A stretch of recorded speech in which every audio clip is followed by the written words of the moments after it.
আল-কুদসের মুক্তি কোন পথে হবে? আল-কুদসের মুক্তি হবে জিহাদের মাধ্যমে, কিতালের মাধ্যমে, তরবারির ধারালো অগ্রভাগ দিয়ে আল-কুদস মুক্ত হবে। ওমর রাদিয়াল্লাহু আনহুর সময় কি ফিলিস্তিনে জিহাদ শুরু হয়েছিল, নাকি ফিলিস্তিনে গিয়ে জিহাদ শেষ হয়েছিল?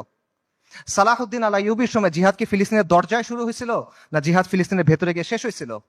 এই প্রশ্নগুলোর উত্তর সোজা, কিন্তু আবারও ওই সহজ উত্তরটা আমরা নিতে পারি না, কারণ এই যে আমাদের পরাজিত মানসিকতা, এটা আমাদের আচ্ছন্ন করে রাখছে। এটার বাইরে আমরা বের হইতে পারতেছি না। শুরু ফিলিস্তিনে হবে না, এটা শেষটা ফিলিস্তিনে গিয়ে হবে। ইতিহাসে এভাবেই বারবার হয়েছে। এই জন্য প্রথমে মুসলিম মেজরিটি দেশগুলো আছে, সেগুলোকে আপনার স্বাধীন করতে হবে। সেকুলার সিস্টেম থেকে বের হয়ে সেখানে ইসলামী শরিয়া আনতে হবে। We must replace this tyrannical puppets with men of God. মূল বিষয়টা সিম্পল। কিছু ভূখণ্ডের উপর আহলুস সুন্নাহ ওয়াল জামাত তামকিন লাগবে, শাসন কর্তৃত্ব লাগবে। তারপর সেই ভূখণ্ডগুলোকে ঘাঁটি হিসেবে ব্যবহার করে আপনাকে সামরিক শক্তি তৈরি করতে হবে। তারপর ধাপে ধাপে জিহাদের মাধ্যমে আল-কুদসকে মুক্ত করতে পারবেন। এবং এই তামকিন অর্জনের কাজটা সব মুসলিম ভূখণ্ডে আপনি একসাথে করতে পারবেন না, কারণ সব মুসলিম ভূখণ্ডের অবস্থা এক না। আপনি চিন্তা করেন, বাংলাদেশে ইসলামী ইমারত হওয়া আর সিরিয়াতে ইসলামী ইমারত হওয়া কখনো একরকম না। বাংলাদেশ আর ইসরায়েলের মধ্যে বা আল-কুদসের মধ্যে 6টা দেশ আছে: Jordan, Iraq, Iran, Afghanistan, Pakistan এবং মোদির ভারত।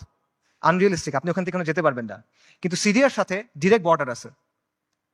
কাজেই এই বাস্তবতা বুঝতে হবে যে কোন জায়গায় ফোকাস করতে হবে, কোনভাবে কাজ করতে হবে।